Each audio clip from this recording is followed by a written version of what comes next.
Okay, so I'm gonna reflect a little bit more about that movie. Um, hold on.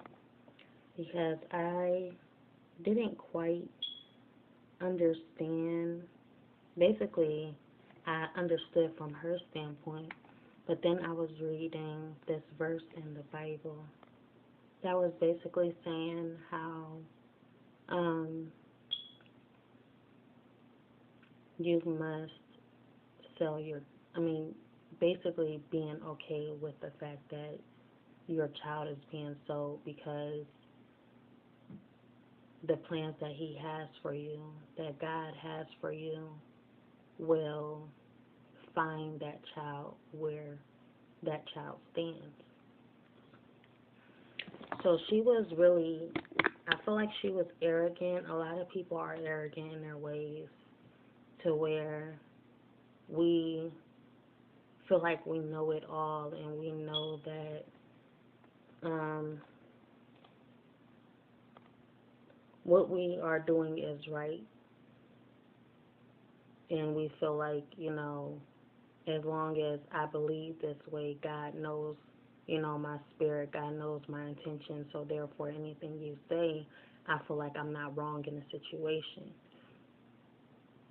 And that's kind of how she stood when he was trying to tell her she was wrong. But that's the part of the ego. That's a part of our ego.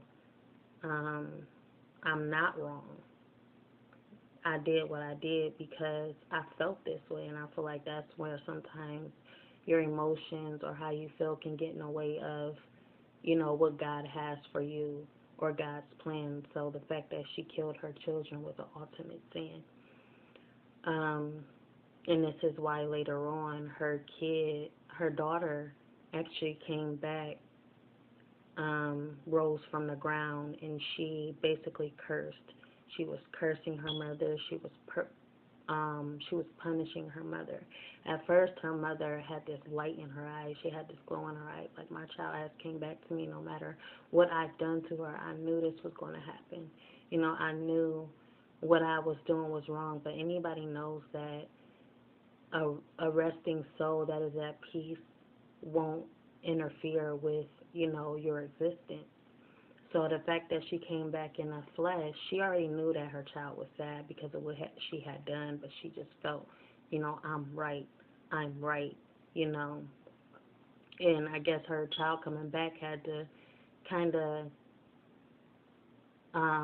soften her stubbornness and soften her hardened heart and let her know that she was actually wrong. Um, So yeah, when I looked at this verse, I'm like, oh, so slavery, being enslaved is not really. It's a bad thing, but at the same time, you also have to have faith in a situation. Um, no matter how she was feeling, like she just didn't want to give her children up. So she just she did what she did, but at the same time, God had to let her know that she was wrong. God had to put her in a position to where she felt she would know that she was wrong, and this is the only way that she can continue on. So it's just like she was just very arrogant. She was very arrogant, and even when the white man came in and he was like, "Wow, I can't believe you did this," that doesn't make him right either. But at the same time, it's just this is the world, this is the way the world is, and you committed a sin, you know? You committed a sin. And that's what God had to bring to her attention. So, like I said, it's a lot of times we just really feel like we know it all and we feel like we are right. But sometimes God gives you signs, and even if God doesn't give you signs, like you will know eventually that the act that you committed was wrong.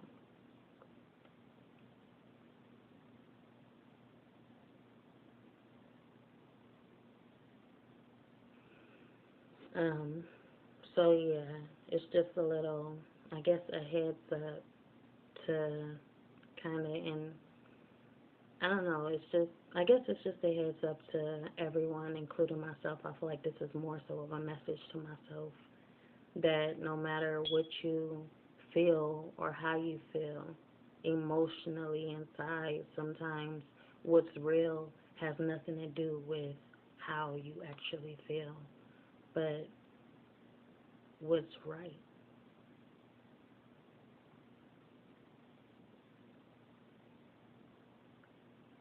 Let life and allow life to take its course.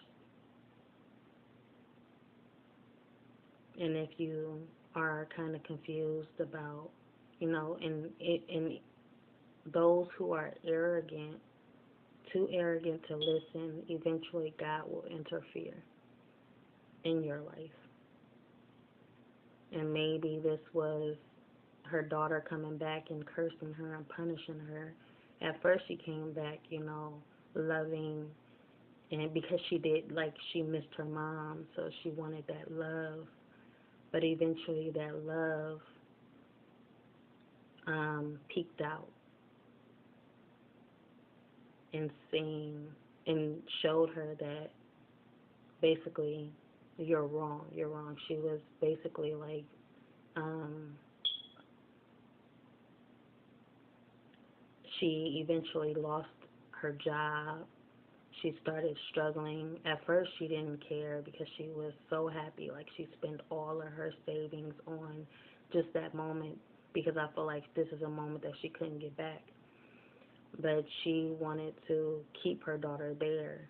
But she didn't see the signs. She didn't see that, you know, she didn't really think about it in a way that, oh, my daughter is here. Why is my daughter here? This baby is not at rest. This baby is not at peace.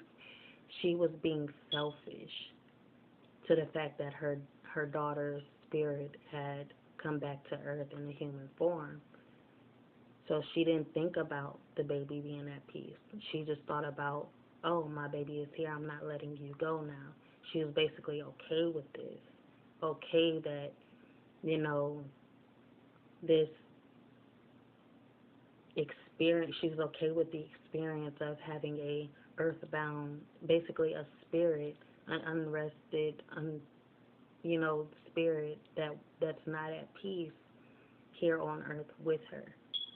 No matter what it is, no matter how it happened, she just looked at what was in front of her. She was being selfish. But eventually she had to let it go. And I'm not saying, like, at the end, she still didn't see any wrongs that she did. In the end, she didn't see that what the message was. She just felt, oh, my baby's gone again. So she basically experienced a loss all over again. She experienced that feeling all over again, before she took it into her hands and took control of the situation and killed her baby.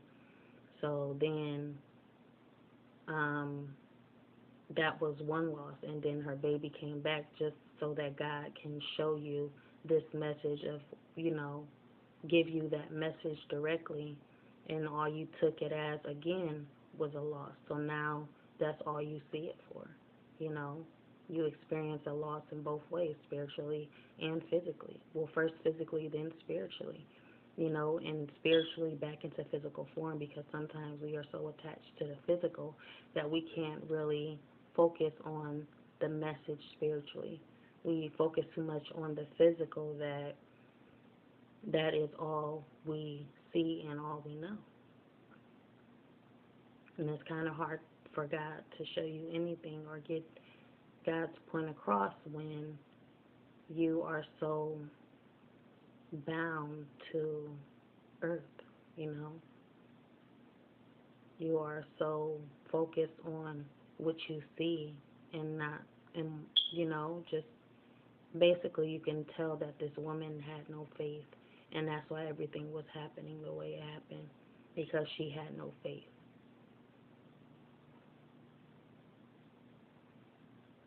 So yeah, the guy had left, but he eventually returned, and when he returned, he just had to comfort her and be there for her because he really loved her. He just didn't understand what she went through. So he comforted her. He gave her comfort, and he was there for her because obviously when you have no faith and you are basically kind of confused, well, not confused, but you're just stuck in the physical, and there's really no way to see beyond that, then you just have to, that's when I feel like God gives you comfort, well, gives you some type of,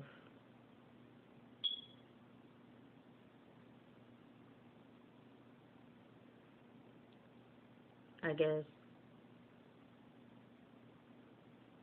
comfort to the situation. I don't know. God gives you some type of,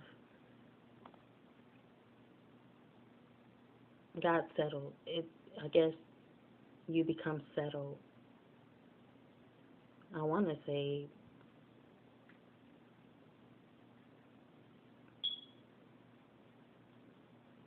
maybe that's where God gave up and man had to interfere.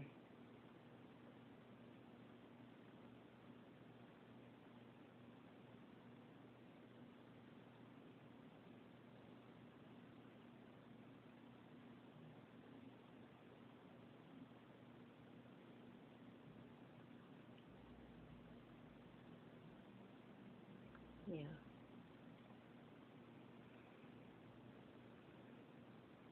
So I feel like you always have to meet halfway. You have to be at the halfway point. If you believe and you have faith, then God will work for you. And even then, if God can't get to you, then that's where man comes into the picture, maybe. So yeah, so the verse that I was speaking on was, so it is chapter 17, verse 13. Whether born in your household or bought with your money, they must be circumcised. My covenant in your flesh is to be everlasting, is to be an everlasting covenant. So that she may have been God's covenant, because no matter if born in your household, this man coming into your life or coming in to claim this slave could have been God's covenant, and therefore you killed off God's covenant. So by the end of the movie, the child that had came back, she died and she was pregnant. And this moment when she vanished, as she was pregnant, I feel like she was because she was pregnant, but when she died, there was no sign of, she just disappeared. So the baby, she just disappeared. Basically, she went back, she was maybe at peace or with the situation or something. But a lot of church people came in, and they was basically getting her out, forcing her out. They started praising and praying and worshiping, and eventually the daughter, vanished. So I feel like when she came out of the house and she was pregnant at this moment, I feel like the fact that she disappeared, or she, just, disappeared into thin air, I feel like it was a moment just as Jesus. Jesus died for our sins, and I feel like she died for her mother's sins. And I feel like her pregnant belly was representation, or was a symbolization of her dying for her mother's sins. or in taking whatever, spirit that was in that house. She was pregnant with all the sins and all the darkness that was in that house, and she disappeared. So yeah, I feel like that was a moment of Jesus being crucified at the cross. That's what came to mind. So yeah.